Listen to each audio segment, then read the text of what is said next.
modificaria levemente o rumo da aula, dessa aula específica. Porque acredito eu que às vezes acontece assim, né? Caiu uma questão de física no vestibular um pouquinho diferente da normalidade, que mistura duas matérias. O autor da apostila quer incluir aquele exercício na apostila dele, claro. Né? Vestibular famoso, aconteceu há pouco tempo. Só que aquela questão fala muito mais da matéria de eletrostática do que qualquer outra matéria. Só que ela bota uma perguntinha, um item. Um dos itens da somatória, ele bota uma perguntinha diferente, que exige um conceito diferente, que só seria trabalhado lá no final. Aí o cara traz esse conceito para o começo. Isso poderia deixar alguém desconfortável, mas eu vou fazer o contrário então. Então eu já vou te contar a história um pouco mais completa, para que lá no final do ano, ao te recontar a história, aumente a chance de tu ser fisgado por ela. De a volatilidade da aula ser menor, né? Porque volátil evapora da tua cabeça e tu não lembra. Eu jamais, isso é uma coisa marcante na minha vida, porque eu tive o primo, o João, lembra do João? Eu falei do João com você, não falei? Não, o João. Meu primo, o cara que quebrou a parede lá no outro colégio. Eu contei. Meu primo João, ele é querido, ele é um querido. Só que ele é um cara assim, quem olha e não conhece, parece que ele é gigante, né, cara? Ele tem 1,98 m, eu acho, uma coisa desse tipo. E é um cara com 1,93 m. O pai dele é que tem 98. E ele tem 130 quilos. Ele fala, pô, não gosto do UFC porque eu tenho que baixar 15 quilos para poder lutar no UFC. Então ele é um monstro. E hoje ele é um pai de família, um cara bem de vida, trabalha na VEG, né, uma das grandes empresas mundial aí de transformadores de motores elétricos. Um cara que desde criança eu falava pra ele, porra cara, como tu é inteligente, eu falava pra ele. As brincadeiras dele, mesmo as brincadeiras maliciosas dele, tinham uma inteligência e uma rapidez que divertia todo mundo. Mas na tua idade, um pouquinho antes, ele estava no lado negro da força. Ele era do mal. Como assim do mal? Não, ele continuava sendo querido com os amigos dele, só que ele fazia arte de criança pequena. Só que ele era um cara forte e grande. Então a arte dele era do tamanho dele, digamos assim. Uma vez o João estava lá no fundão, não tinha o que fazer, e aí ele foi cutucando a parede. Cutucando, e lá no meio do ano ele consegue, depois de muitos anos, muitas horas de serviço, ele consegue atravessar a parede. O problema é que essa parede dava do lado de um quadro na outra sala, no meio de um quadro, era um quadro pintado na parede. Então tu imagina, tu dando a tua aula lá numa sala, de repente o dedo de um aluno. Uma coisa assustadora, né, cara? Como assim? Óbvio que isso fedeu, né? Fedeu. E o tio Tunico naquela delicadeza dele. O tio Tunico naquela delicadeza dele de 2 metros de altura, então sempre tratou o João de igual para igual, né? Com muita severidade. O tio Tunico teve que sair de Jaraguá do Sul, ele estava morando em Bituba comigo naquela época, para trazer uma lata de massa corrida para o colégio, para consertar a parede. Não, é porque ele morava lá, a mãe dele estava viajando, então ele teve que ir, né? Aí podia comprar em Bituba a massa corrida, mas como ele estava indo, né? Levou a massa corrida, que importa. Consertaram a porcaria, o João, depois de muito apanhar da vida, aprendeu e hoje é um cara sério, trabalhador, bem de vida, como eu te disse. Porém, eu fui visitar o João nesse mês desse ano, lá em Jaraguá do Sul, e o tio Tunico apareceu para nos visitar no domingo. O tio Tunico abre a porta e a primeira coisa que o Tunicão fala é o seguinte: e aí? E a massa corrida? E cadê? E eu vou precisar levar a massa corrida para algum lugar?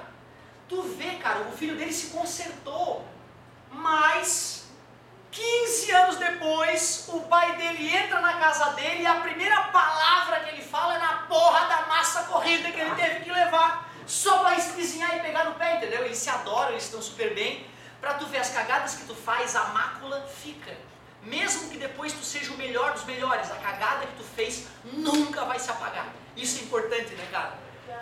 Beijo, João. Agora olha só que legal. Olha só que legal. Por que eu lembrei do João? Porque o João, na fase negra, ele apareceu com um equipamentozinho lá em casa.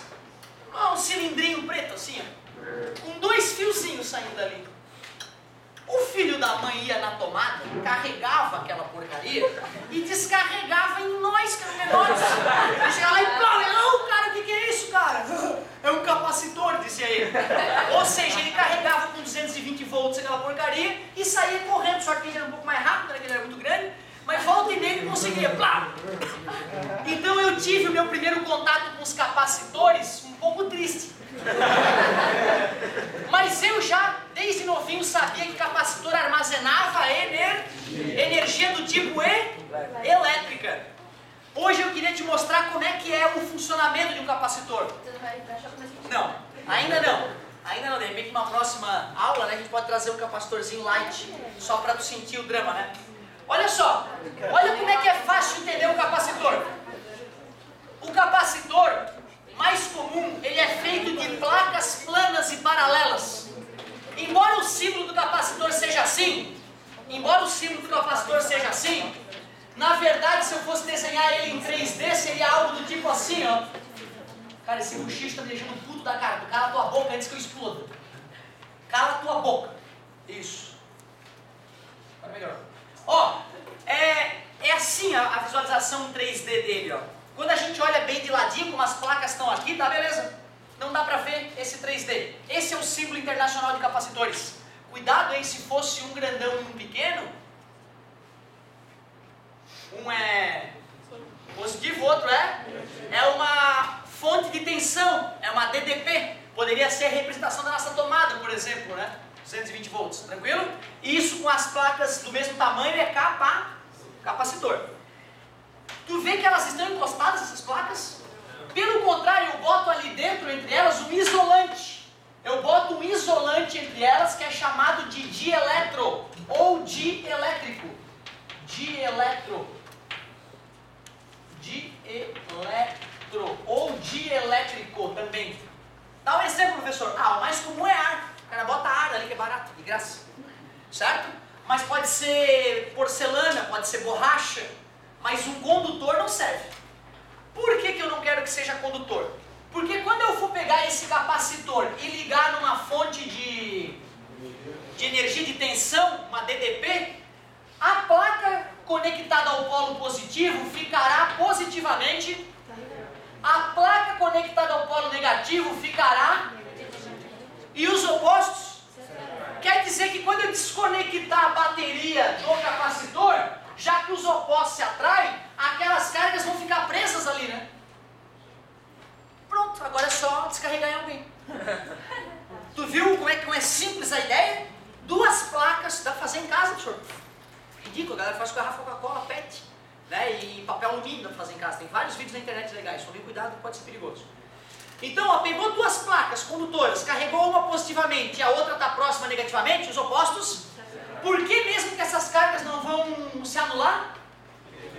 Porque tem um isolante. Show de bola.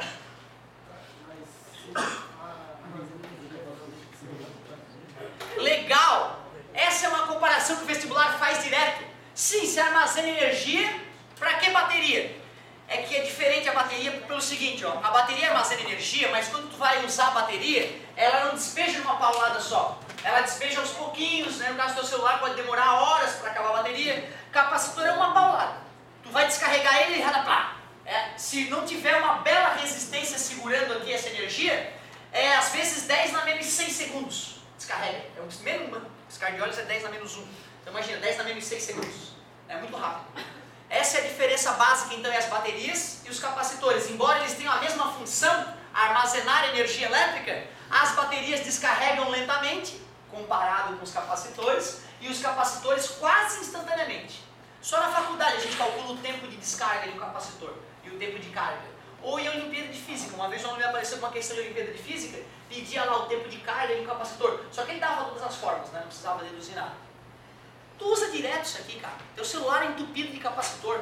Cada transformadorzinho que tu liga na tua casa é entupido de capacitor. A Celesc, para fazer, né, a rede elétrica funcionar, tem capacitores em tudo quanto é lugar. Então o capacitor é indispensável na tua vida. Talvez o momento mais comum de tu escutar o capacitor trabalhando é nas fotos. Principalmente no final do ano, na tua formatura. Bem, vai ter barulho de capacitor para tudo que é lado. Não sei se tu já escutou. Tu escuta ele carregando depois que ele tira a foto. Faz um barulhinho fininho. Carregou. Aí na hora que ele vai dar o flash, dá um barulhão, é ele descarregando em cima da lâmpada. Por que capacitor, professor? A bateria da tua câmera lá, sei lá, vai 4,5 volts, 12 que seja. E a lâmpada para brilhar daquele jeito, ela precisa de 2.000 volts. Como é que eu vou acumular 2.000 volts com uma bateria de 12 volts? Usando um capacitor. Eu acumulo mais voltagem do que tinha na bateria. E descarrego tudo de uma vez só em cima da lâmpada. Blum. Aí ela brilha pra caramba, dá o flash da máquina profissional. Desculpa, demônio. Toda.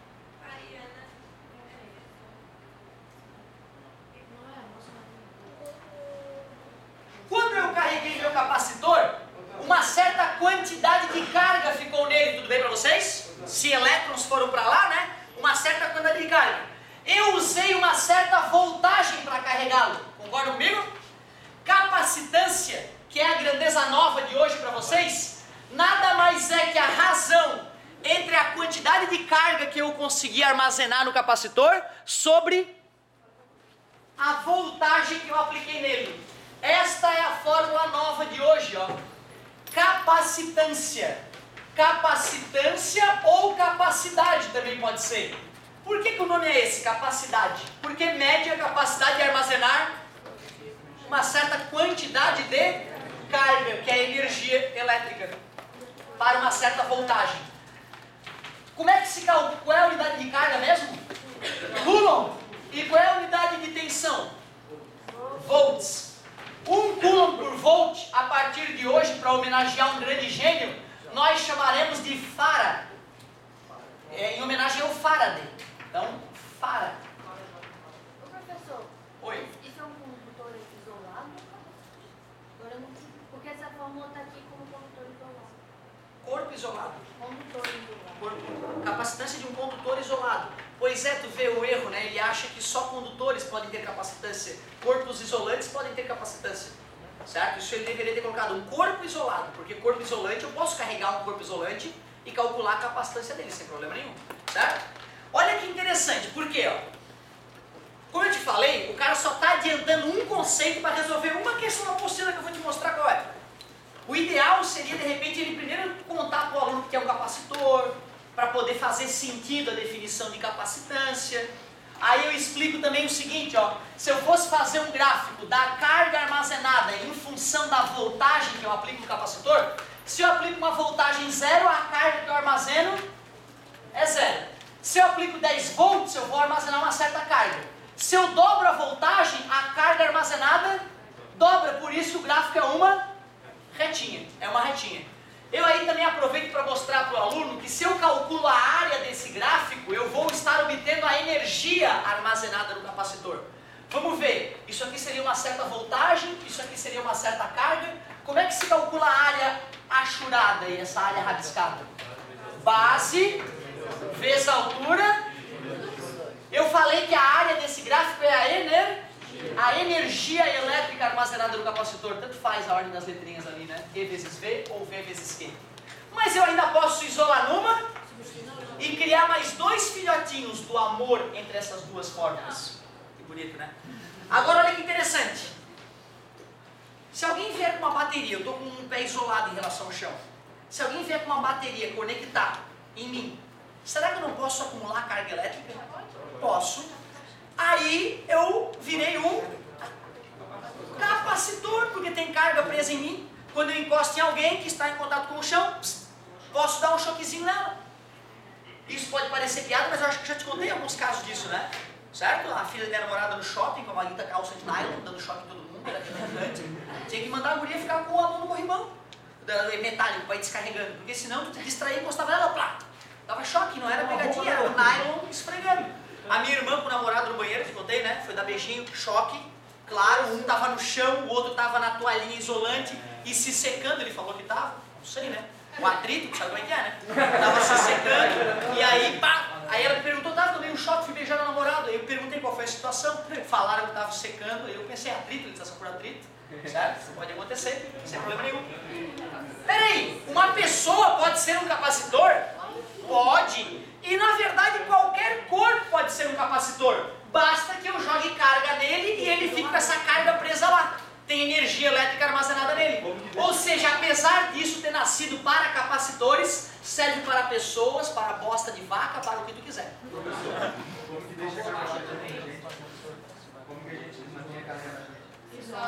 Pois então, o que é um material condutor, gente? É um material que deixa a carga elétrica fluir por ele. Metais, geralmente. Metais, na verdade, todos, né? Porque os semimetais eles podem conduzir ou não. Os ametais não são condutores, lembra?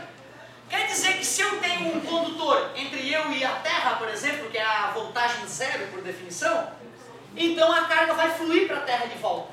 Mas se é borracha que está debaixo do meu pé e o ar é isolante, a carga cai no meu corpo e eu fico com a carga no meu corpo. Até eu encostar em algum condutor e a carga poder fluir. Então basta isolar o corpo do ambiente, com borracha, por exemplo, ou com ar. Beleza? Pois não.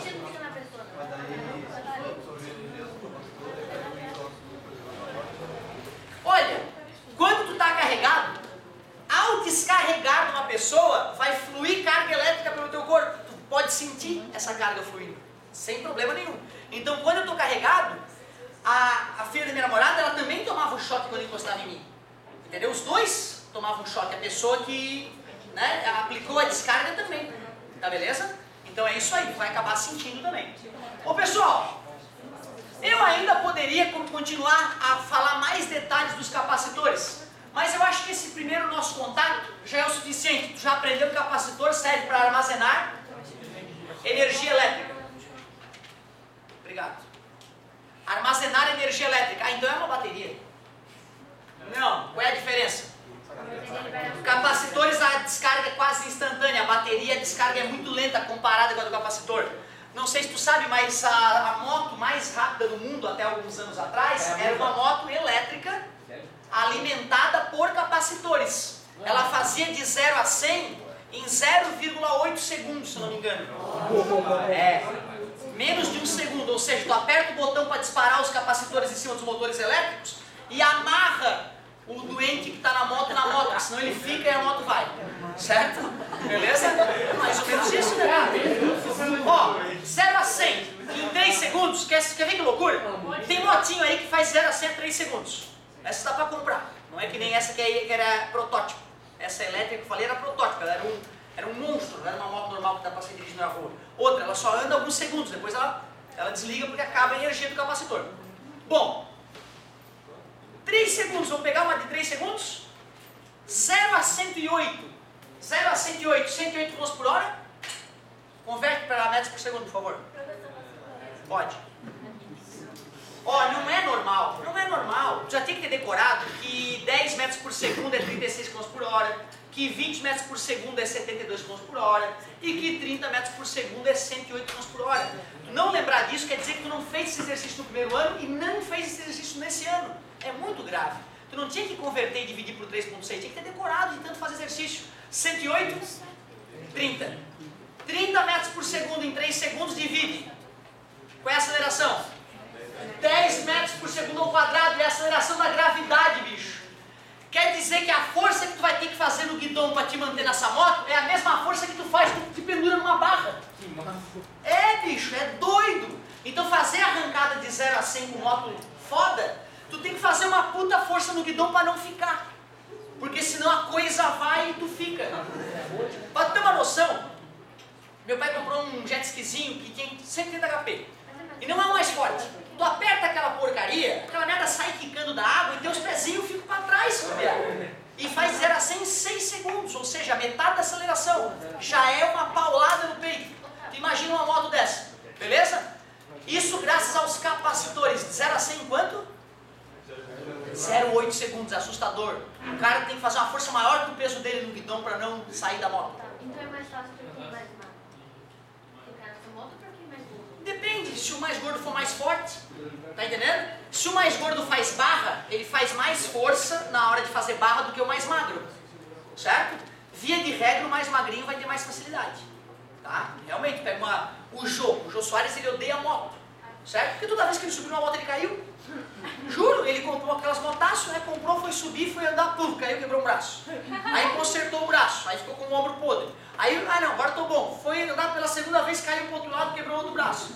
Porra, não quero mais moto, né? Certo? Então tu vê, né? O gordinho ali teve dificuldade na brincadeira. Mas eu duvido que ele tenha feito 0 a 100. Dizem que ele é navalha mesmo, o cara não sabe dirigir. Certo? Ô galerinha, olha só por que eu tava te contando tudo isso. Pô, que legal, as formas da energia já foram deduzidas, ó. É por causa da questão 36 da UFSC. É por causa da questão 36 da UFSC. Vamos bater um papo sobre essa questão aí. Mas já que a apostila deduziu as outras fórmulas, eu também quero. Isola numa. Vamos isolar quem naquela ali? Qualquer um vai. Q vai ficar C vezes V, tudo bem? Vou pegar a fórmula da energia. No lugar do Q eu vou colocar C vezes V sobre 2. Outra fórmula de energia. C vezes V ao quadrado sobre 2. E depois eu posso isolar quem agora? O V vai ficar Q sobre C. Eu posso pegar na fórmula original de energia e substituir no lugar do V Q sobre C. Como é que ficaria? Q vezes Q sobre 2C. Essas são as três fórmulas da energia que a apostila deduziu. Eu achava que ela só ia fazer isso lá no final. Agora um momento interessante. Imaginem que eu tenho um corpo qualquer, condutor, e um outro corpo qualquer, condutor. Senhor, tu acabou de falar para a colega que não precisava ser condutor, agora tu voltou atrás e é condutor? Não, é que se o corpo fosse isolante, eu ia ter dificuldade para fazer a carga fluir de um para o outro. Esse cara já tem uma carga Q1, esse cara tem uma carga Q2. E eu quero pegar e botar esses dois corpos em contato. Se esse cara tem uma carga Q2, e ele já tem uma capacitância, se esse cara tem uma carga Q2 e ele tem a sua capacitância, certamente tem uma certa voltagem nesse cara, né? Certamente tem uma voltagem nele. É sempre desafiador pensar hipoteticamente só com as letras, né? Se eu botasse números, todos vocês ficariam mais tranquilos. Mas o difícil que faz bem. Acredita nisso? Eu vou conectar esses dois caras com um fiozinho, ó.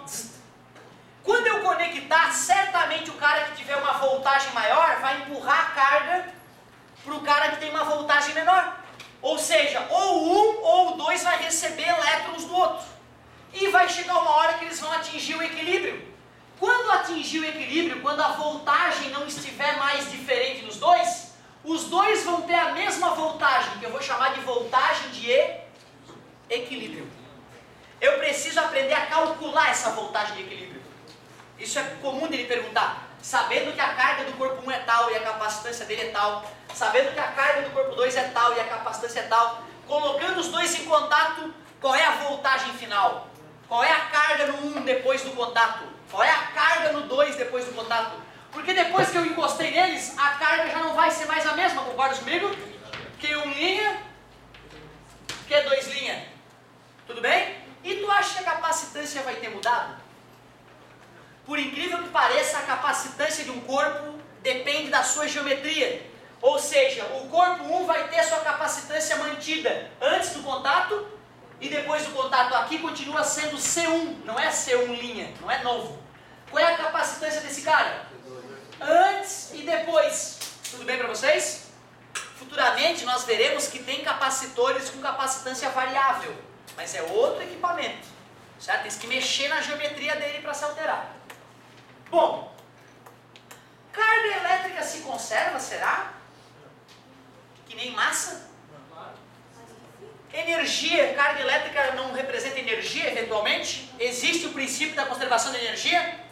Então o que tu tem para me dizer quanto à soma das cargas antes e a soma das cargas depois? Claro. A carga é conservada. Observem vocês que não vai ter essa fórmula da conservação de carga no vestibular. Tu vai ter que te tocar que se tinha uma soma de cargas antes, depois do contato o elétron não pode ir para além, né? Não pode o buraco negro ter tragado o elétron. Esses excessos de carga, depois que somados, devem continuar iguais. Antes, as cargas somadas têm que ser igual a depois as cargas somadas, sem problema nenhum. Pela definição de capacitância, quando eu isolei o V, ó, eu descobri que V é igual a Q sobre C. Eu poderia fazer direto, eu poderia simplesmente tentar te engrupir dizendo que a voltagem de é a soma das cargas, certo? Dividido pela soma das capacitâncias. Então é só somar a carga 1 mais a carga 2 com a capacitância 1 mais a capacitância 2. Só que, putz, fica estranho esse pulo aí, né? Me prova, professor, que é igual. Me prova que realmente essa fórmula é verdadeira. Isso é mais interessante. Então vamos lá. Vou te mostrar que para calcular a voltagem de equilíbrio é só usar a definição de capacitância e no lugar da carga colocar a soma das cargas. No lugar da capacitância colocar a soma das capacitâncias. Tu, pum, mata a charada. Mas vamos ver se é verdade mesmo. Deixa eu apagar esse comecinho aqui para a gente dar uma produzida aqui. Isola a carga na forma da capacitância para mim. O que eu posso colocar no lugar de Q1? C1 vezes... Honesto? Honestíssimo, né? Tá bonito? V1', né? É a nova voltagem, né? E o que eu posso afirmar do V1' e do V2' depois do contato? São iguais, né? Porque quando tem um fio conectando os caras, se um tiver maior voltagem que o outro, a carga elétrica flui de um lado para o outro. Então, eu posso dizer que V1' e V2' é igual a V e posso colocar em EV C1 vezes V1 mais C2 vezes V2 é igual V de equilíbrio C1 mais C2. Está multiplicando, passa dividindo. Aliás, me arrependi de ter trocado carga 1 e carga 2, porque eu conheço elas, vou devolver carga 1, né? Carga 1, carga 2, não é isso? Passa dividindo, fica carga 1 mais carga 2 dividido por capacitância 1 mais capacitância 2, isso que é a voltagem de... Mas isso porque foram dois corpos, e se fossem N corpos postos em contato? Faz o somatório das N cargas e o somatório das N capacitâncias. Mata a charada, certo?